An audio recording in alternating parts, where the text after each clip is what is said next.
नमस्कार दोस्तों, आशा करता हूँ आप सब बहुत अच्छे होंगे। देखिए, आज हम डिस्कस करेंगे 5 जुलाई का द हिंदू न्यूज़पेपर और पीआईबी का इंपॉर्टेंट करंट अफेयर्स। देखिए, पीआईबी जो है ना, प्रेस इन्फॉर्मेशन ब्यूरो, सरकार की सरकारी वेबसाइट है। भारत सरकार दिन भर जो भी करती है यहाँ पब्लिश होता है, इसीलिए बहुत इंपॉर्टेंट होता है। करंट अफेयर हमारा हर एग्जाम के लिए काम का रहने वाला है, ठीक है। देखिए, सबसे पहले पीआईबी की बात करें तो नमो ड्रोन दीदी योजना ये चर्चा में है। अब देखिए, ये कृषि क्षेत्र में महिलाओं को सशक्त बनाने के लिए है।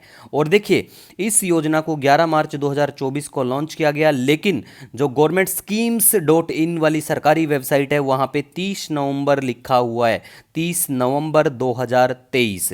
तो दोनों को ध्यान रख लेना। कई जगह गवर्नमेंट के ही डॉक्यूमेंट्स है, वहाँ पे 11 मार्च भी लिखा हुआ है और ये भी लिखा हुआ है। अब वो किसको सही मानते हैं पता नहीं, लेकिन एग्जाम में तुम ध्यान रख लेना इसका, ठीक है।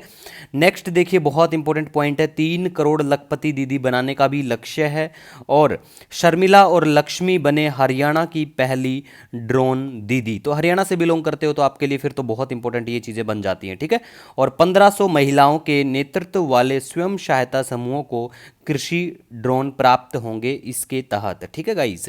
नेक्स्ट हम बात करेंगे यहाँ पे श्री शील नागू को पंजाब एवं हरियाणा उच्च न्यायालय का मुख्य न्यायाधीश नियुक्त किया गया है। देखिए, हरियाणा से और पंजाब से हैं आप अगर, तो बहुत इंपॉर्टेंट है। वनडे एग्जाम है, वहाँ का जो एसएससी का एग्जाम होता है उसमें पूछा जा सकता है बिल्कुल। लेकिन आप दूसरे राज्य से हैं तो आपको पता होना चाहिए कि जो न्यायाधीश होता है उच्चतम न्यायालय का, उसकी नियुक्ति कौन करता है और उसको शपथ कौन दिलाता है और उसके लिए क्या कुछ एलिजिबिलिटी क्राइटेरिया होना चाहिए। तो जो पॉलिटी की बुक है लक्ष्मीकांत, वहाँ से पढ़ लेना, ठीक है, लक्ष्मीकांत से पढ़ लेना।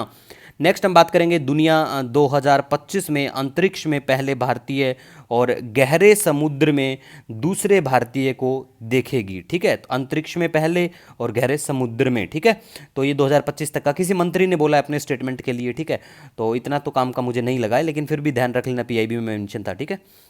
नेक्स्ट हम बात करेंगे मिजोरम और नागालैंड के बाद मेघालय ने आयुष्मान स्वास्थ्य केंद्रों के लिए मंदिर टैग को अस्वीकार कर दिया है।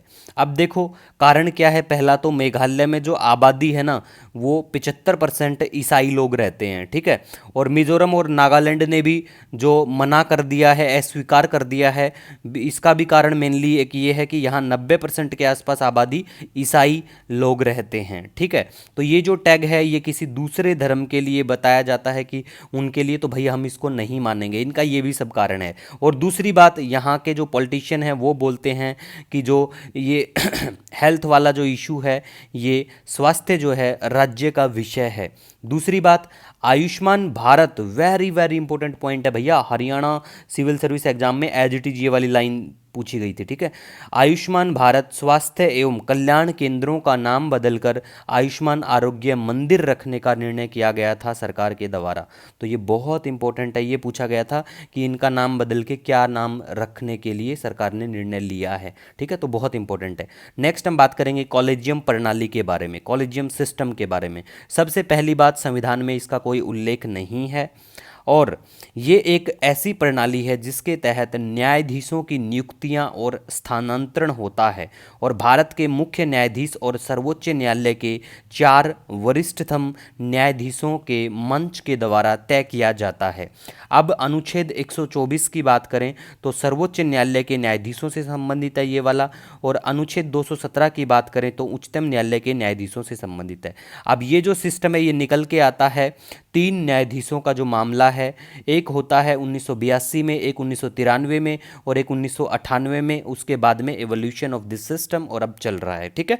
नेक्स्ट बात करेंगे ओडिशा में, ओडिया भाषा में चिकित्सा शिक्षा उपलब्ध कराई जाएगी। पूछा जा सकता है रिसेंटली कौन से राज्य ने ऐसा घोषणा करी है कि उनकी भाषा में चिकित्सा शिक्षा उपलब्ध कराई जाएगी। हाल ही में ऐसा लिखा मिलेगा, तो ओडिशा ने किया है। अगर आप 15-20 दिन महीने में कोई एग्जाम देंगे तो फिर ओडिशा, ठीक है। नेक्स्ट देखिए, घड़ियाल जो है मीठे पानी का मगरमच्छ है, केवल भारत और नेपाल में ही पाया जाता है। भारत में चंबल और गिरवा की नदी जो हैं उनमें, और राप्ती नारायणी नदी नेपाल में यहाँ पे ये पाया जाता है। ठीक है। और घड़ियाल अभयारण्य उत्तर प्रदेश, मध्य प्रदेश और राजस्थान में है।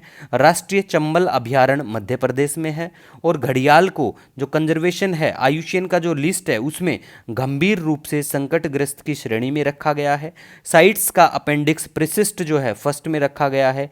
और हमारा जो वाइल्ड लाइफ प्रोटेक्शन एक्ट 1972 का है उसकी अनुसूची 1 में रखा गया है।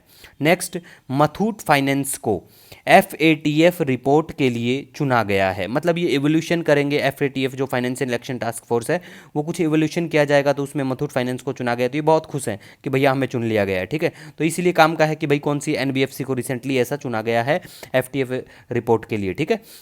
नेक्स्ट बात करें तो देखिए, प्लेस इन न्यूज़ के बारे में बात करें तो बारबाडोस चर्चा में है।